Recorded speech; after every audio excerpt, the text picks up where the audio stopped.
Olá a todos, bom dia. Hoje, dia 29/5/2014, às 10 horas da manhã, estamos novamente aqui na sala da Escola Interativa, dando continuidade, então, ao plano de trabalho docente e interdisciplinariedade. Hoje, a matéria é matemática. Nós estamos aqui hoje com os dois técnicos pedagógicos do DEB-CEED, o Abimael Fernando Moreira e a Lucimar Donizete Guzmão. Eu sou Renata Cardoso, juntamente com a minha colega Célia, estaremos fazendo a mediação técnica dessa escola interativa. Qualquer dúvida, vocês depois podem estar acessando o portal do Dia a Dia e revendo essa escola interativa. E as perguntas que tiverem, podem mandar através do Coverite, então, através do nosso chat, certo? Vamos dar início, então. Bom dia a todos, bom dia, colegas. Então, como já foi dito, nós vamos discutir hoje o plano de trabalho docente e interdisciplinariedade. Mas antes da gente começar essa discussão sobre o plano de trabalho docente, a gente vai fazer uma retomada das diretrizes curriculares orientadoras para a educação básica e os pressupostos que estão colocados ali para o nosso trabalho docente, para o nosso fazer pedagógico na sala de aula. Bem, então a gente já fez esse trabalho ano passado, só retomando, discutindo o plano de trabalho docente, a gente sempre tem feito com vocês, né? Mas a gente fez essa discussão já um pouquinho ano passado na formação em ação, e nós discutimos novamente essas questões, mas achamos pertinente retomar para a gente adentrar no plano de trabalho docente para essa discussão. Bom, então, as diretrizes curriculares orientadoras da educação básica, ela tem como fundamentos teóricos e metodológicos a educação matemática. Então, sempre a gente tem que ter como foco, quando nós pensarmos em elaborar o nosso plano de trabalho docente, trazer as discussões, né, adentrar no campo da educação matemática e trazer para o nosso saber, para o nosso fazer pedagógico. E o que é, então, essa educação matemática que a gente vem falando e que é a nossa base teórica do nosso trabalho em sala de aula, né? Então, a educação matemática se preocupa com dois pressupostos, né, com três tripés, que nós digamos assim, né, que é o conhecimento matemático, e o propriamente dito, os conceitos matemáticos propriamente dito, né, o ensino e a aprendizagem. Então, se a gente pensar na matemática como que se preocupa com o conhecimento matemático, né, nós levamos para a sala de aula a questão da educação matemática, que além do conhecimento matemático, do conceito matemático propriamente dito, também se preocupa com a aprendizagem e também se preocupa com o ensino. Então, esse tripé é a nossa base, é o nosso campo teórico que baliza a nossa ação docente na sala de aula. Bom, só retomando, então, os nossos conteúdos estruturantes, as diretrizes curriculares, ela pauta, né, em 5 conteúdos estruturantes, né, que são os números e álgebra, grandezas e medidas, geometrias, funções, tratamento da informação. Então, esses são os grandes conteúdos estruturantes que balizam a nossa ação docente. Para encaminhar o nosso trabalho em sala de aula, eu já coloquei que é o campo da educação matemática, e dentro da educação matemática, nós temos as tendências metodológicas do campo da educação matemática, né? Que são elas: a resolução de problemas, a etnomatemática, a modelagem matemática, as mídias tecnológicas, a história da matemática, investigações matemáticas. Lembrando que elas não se encerram nessas tendências, nós podemos trazer outras tendências para o nosso fazer docente. As diretrizes apontam essas, né? Mas nós, buscando no campo da educação matemática, podemos abordar também por meio de jogos e por outras metodologias ou por outras possibilidades pedagógicas do nosso fazer pedagógico. Outra questão importante, que assim como o conteúdo matemático ele não deve ser trabalhado de forma estanque, né? Eu vou trabalhar geometria, eu posso estar articulando com álgebra, eu posso estar articulando com aritmética, eu posso estar trabalhando com o tratamento da informação.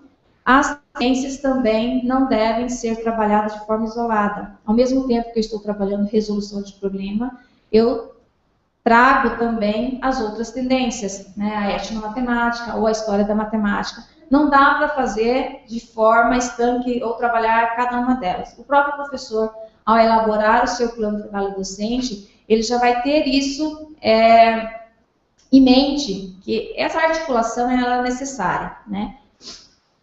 Assim também, para complementar a nossa ação docente, nós trazemos daí o caderno de expectativa de aprendizagem. O que é o caderno de expectativa de aprendizagem? Então, nós temos 2 documentos. As diretrizes curriculares, que ela é pautada nos fundamentos teóricos da educação matemática, e também os cadernos de expectativa, que também é pautado nesse fundamento teórico da educação matemática. Então, o que é o caderno de expectativa de aprendizagem? Ele amplia, na verdade, é a ampliação dos conteúdos básicos mencionados nas DCEs de matemática. Ele pode subsidiar o planejamento do professor, apontando que é fundamental o aluno saber dentro de cada conteúdo básico, em cada etapa de ensino. Então, veja, nós temos esses pressupostos, nós temos esses encaminhamentos que vai nos balizar no nosso trabalho docente. Nós estamos falando, quando a gente trata da matemática, ela tem que ser trabalhada também de forma interdisciplinar, né? Como que isso pode acontecer no trabalho lá de sala de aula? A matemática, por ser tradicionalmente uma disciplina dura, racional, né?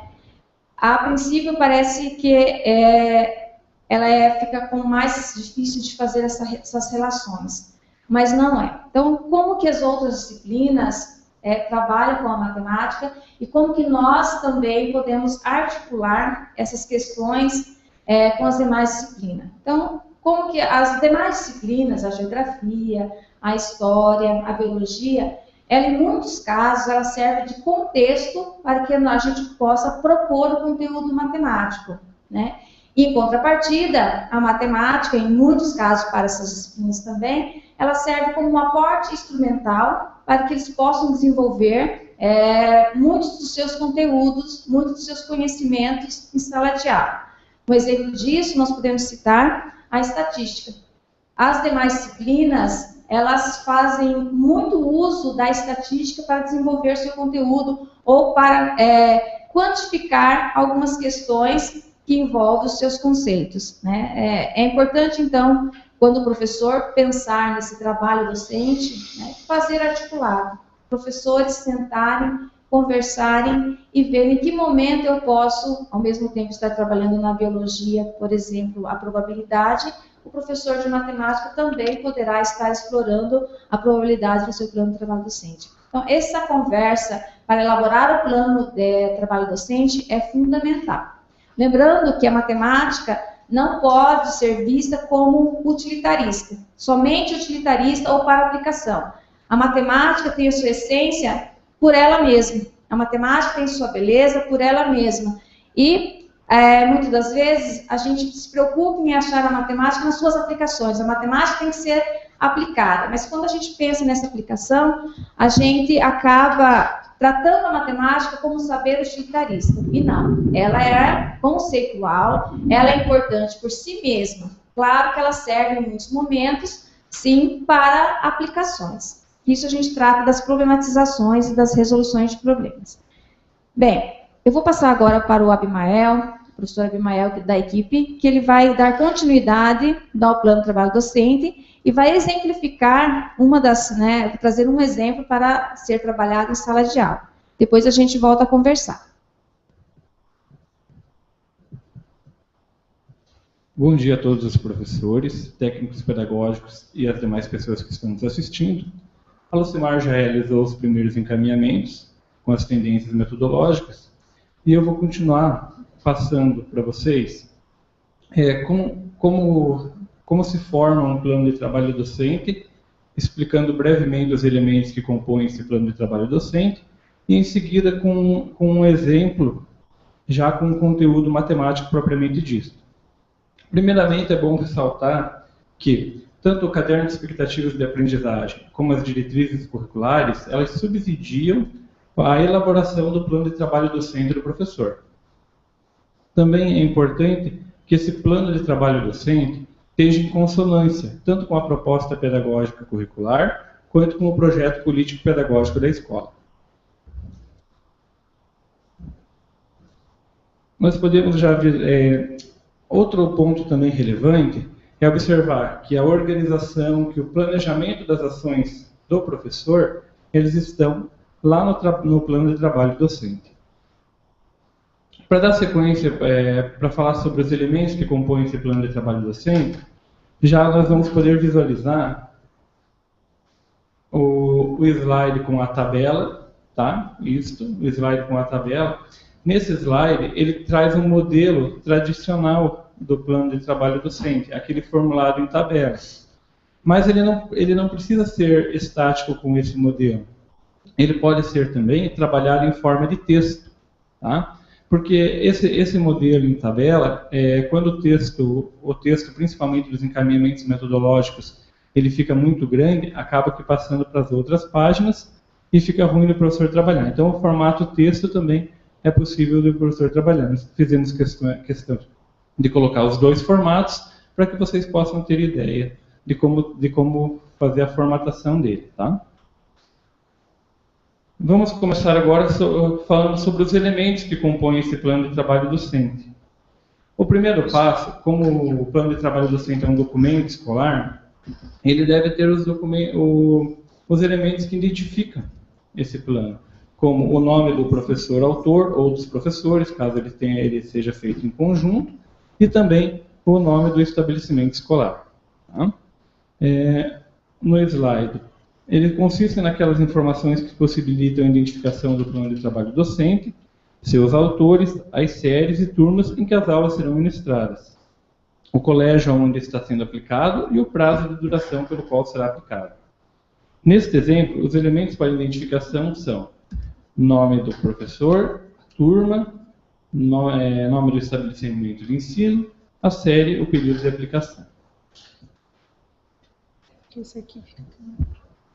No slide a seguir, ele traz o conteúdo estruturante. O que seria o conteúdo estruturante? Segundo as DCEs de matemática, ele entende-se por conteúdo estruturante os conhecimentos de grande amplitude, os conceitos, as práticas que identificam e organizam os campos de estudo de uma disciplina escolar, consideradas fundamentais para a sua compreensão, constituem-se historicamente e são legitimadas pelas relações sociais. No próximo slide, nós temos os conteúdos básicos, que são os conteúdos essenciais e indispensáveis para a formação conceitual dos estudantes. Eles são fundamentais para cada etapa de ensino, portanto, não podem ser suprimidos e nem reduzidos. A seguir, os conteúdos específicos, é o desdobramento dos conteúdos básicos nas suas especificidades. Em outras palavras, é uma fração do conteúdo básico. Na sequência, nós temos a justificativa, que são os motivos e as razões pelo qual foram escolhidos os conteúdos descritos no plano de trabalho docente para uma determinada etapa de ensino. Junto com a justificativa, nós temos os objetivos, que são os resultados que se espera alcançar, a finalidade de aplicação do plano de trabalho docente. Tudo isso vai ficar mais claro quando eu for falando junto com o conteúdo matemático que vem a seguir. Os encaminhamentos metodológicos e recursos didáticos, que contempla a metodologia utilizada pelo professor, apresenta a descrição detalhada dos procedimentos utilizados durante o desenvolvimento da aula, os recursos utilizados, os materiais de apoio, entre outros. Ressalta-se a importância da articulação entre os conteúdos, das metodologias e dos recursos utilizados durante a aula. Após os encaminhamentos metodológicos, nós temos a avaliação, que está dividida em critérios e instrumentos. Os critérios representam os objetivos que o professor se propõe a avaliar, a partir dos conteúdos desenvolvidos em sala. Os critérios devem estar relacionados aos conteúdos específicos mencionados no plano de trabalho docente. Aqui vale ressaltar que a avaliação deve ser diagnóstica e processual, visa verificar os conceitos desenvolvidos em sala de aula. Quanto aos instrumentos, eles representam as ferramentas utilizadas pelo professor para diagnosticar se os estudantes atingiram os objetivos ou critérios contidos no plano de trabalho docente. Podem ser relatórios, avaliações escritas, orais, debates, exposições, entre outros. E, por fim, as referências.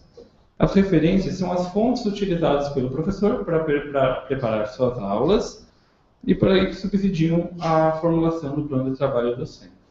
Como referência para destacar os elementos, nós utilizamos as diretrizes curriculares orientadoras para a educação básica e de matemática. É importante lembrar que na constituição dos elementos, todos eles estão articulados.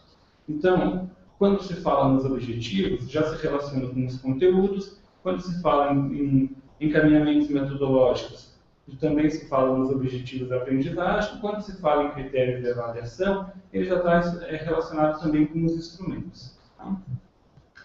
A seguir, eu vou mostrar para vocês novamente o modelo que está na tabela, já com o conteúdo matemático de porcentagem.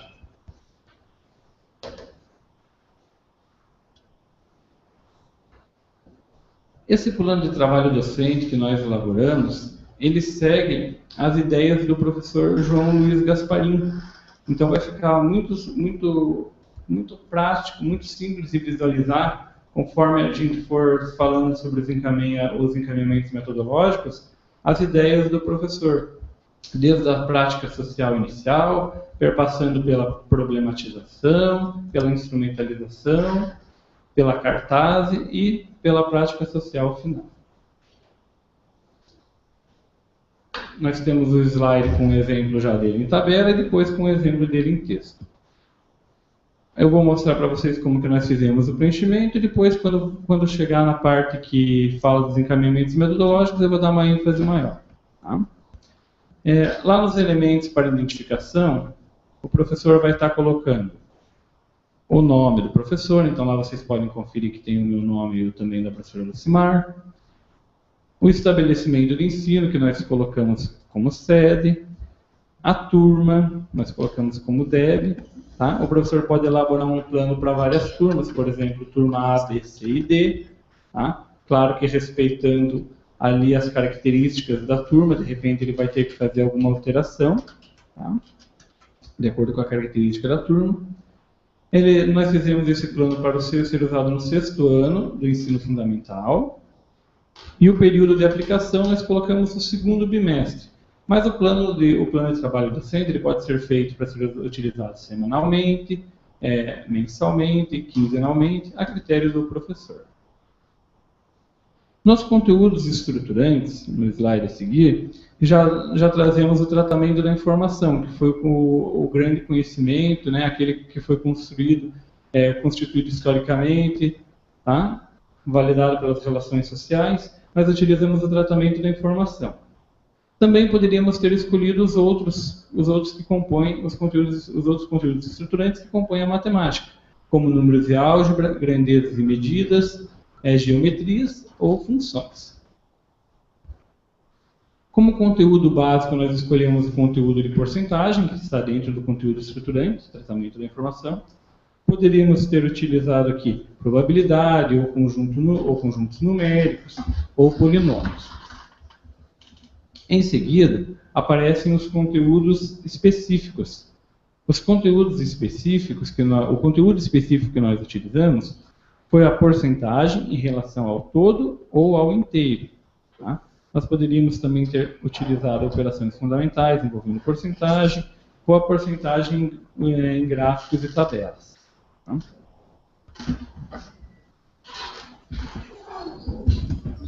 A justificativa.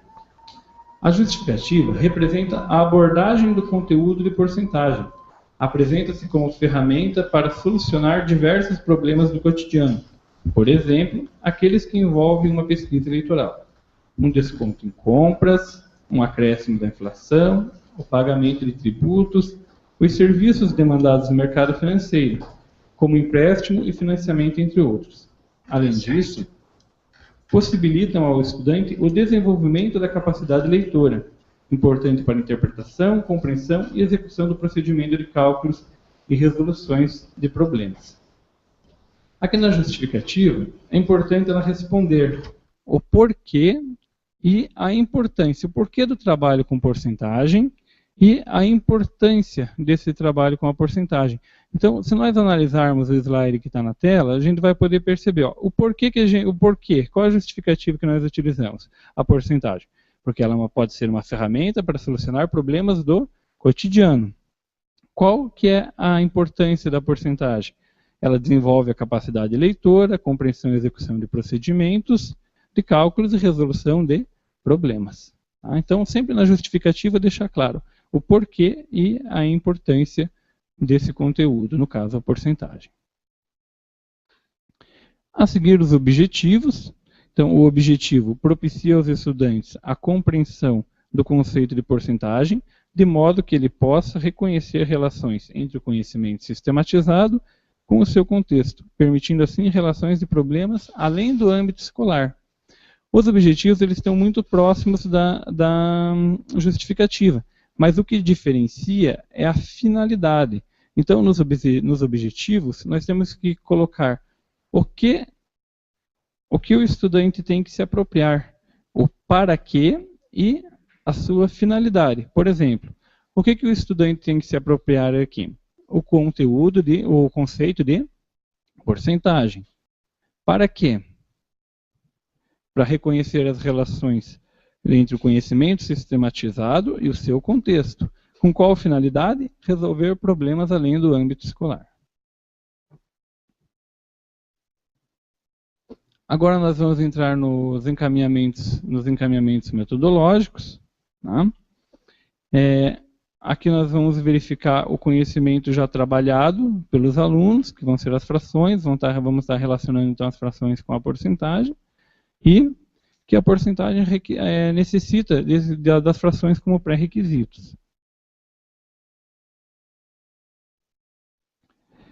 Antes de abordar o conceito de porcentagem, pode-se iniciar a aula retomando a atividade prática em que utilizamos dobras e tiras de papel para representar frações.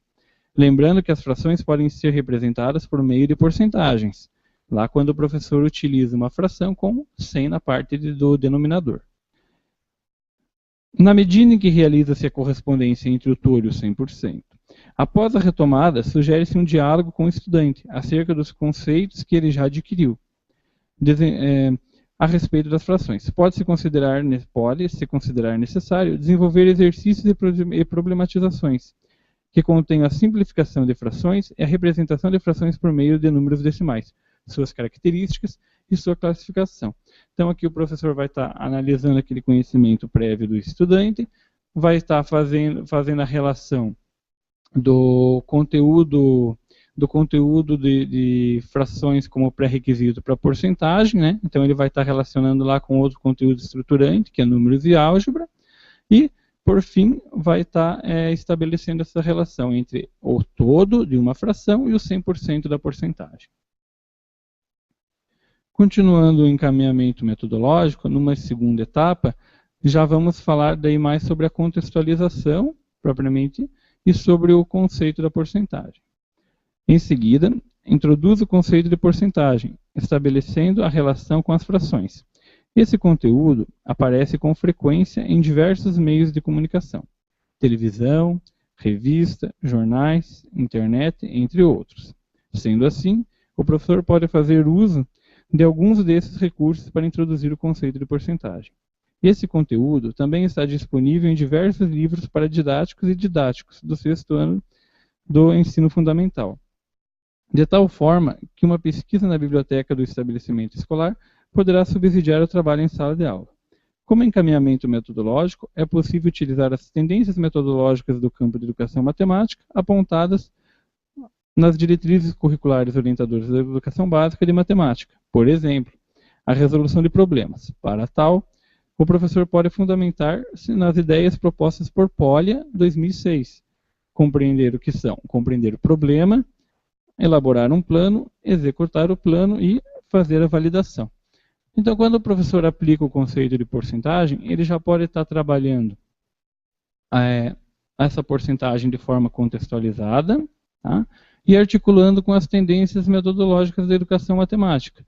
Nesse primeiro exemplo, nós colocamos a resolução de problemas, seguindo as etapas do Polya, que consiste na primeira etapa, compreender o problema, que é fazer a leitura quantas vezes forem necessárias até que esse problema seja compreendido. Na segunda etapa, elaborar um plano, que consiste em organizar os dados e de pensar nas estratégias. Na terceira etapa é a execução do plano, ou seria a execução das estratégias, a realização dos cálculos.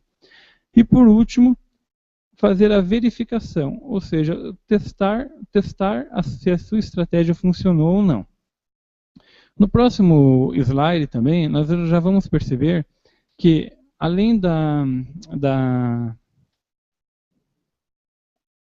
além da resolução de problemas, ou ele também pode estar utilizando a história da matemática como tendência metodológica para introduzir o conceito de porcentagem. Como fazendo essa relação, uma abordagem com o pagamento de impostos, dívidas, juros, lá no período do Império Romano. Para o processo de trabalho com porcentagem, é importante retomar a passagem de números fracionários para números decimais, concentrando-se no processo de divisão entre o numerador e o denominador. Nesse caso, sugere-se assistir ao vídeo Matemática Financeira 1, Porcentagem. Então, nesse vídeo, ele traz a relação entre o numerador e o denominador, e o professor pode aproveitar esse momento para estar fazendo a retomada aqui da divisão, né? E também a partir da história da matemática. Sugere-se ainda a utilização de exemplos envolvendo o cálculo de porcentagem encontrados em jornais, revistas, encartes, etc.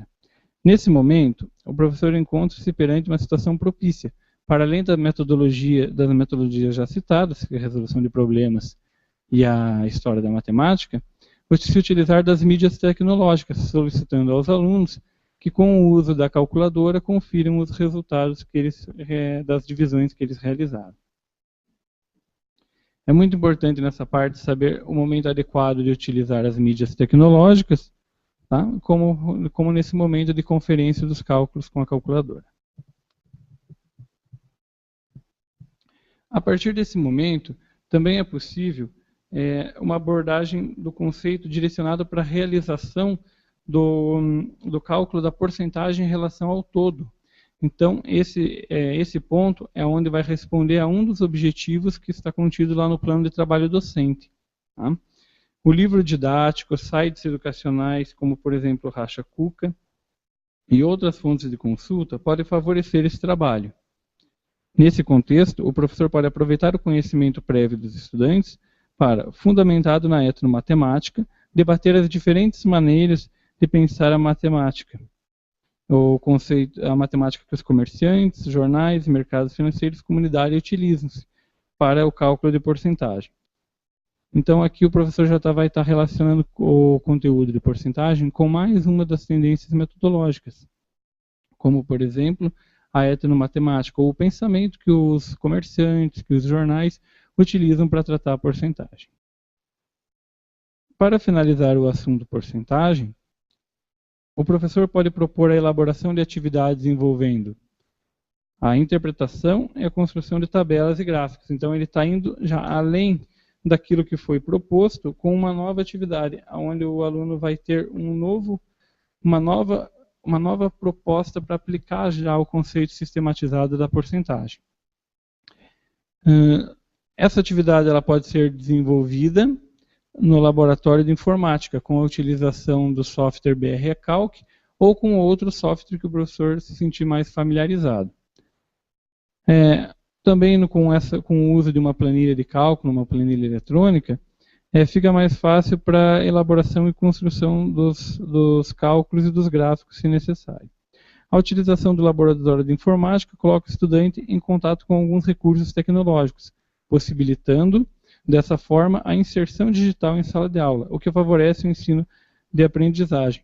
Então, aqui no encerramento, nós colocamos para o professor como uma atividade para ele encerrar com a inserção digital. Mas também poderia encerrar com uma atividade de investigação matemática ou com uma atividade de modelagem matemática, que surtiria o mesmo efeito. Para desenvolver essa atividade, nós utilizamos os seguintes recursos didáticos: quadro negro, giz, livro didático, biblioteca, internet, vídeos, jornais, revistas, encartes, calculadora, computador, planilha eletrônica, TV multimídia e etc. Os critérios utilizados, saindo dos encaminhamentos metodológicos e seguindo para os critérios de avaliação, nós podemos encontrar ali como critérios.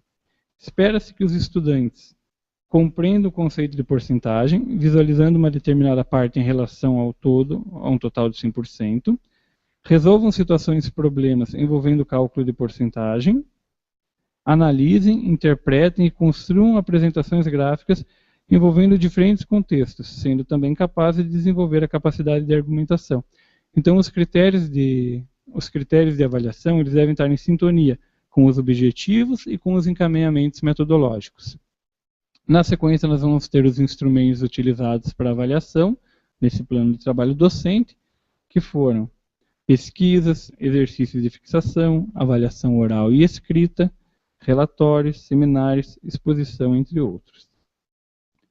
Como uma exemplificação aqui, os instrumentos eles devem estar também relacionados com os critérios. Por exemplo, no último critério de avaliação, nós colocamos que desejamos que o estudante desenvolva a capacidade de argumentação.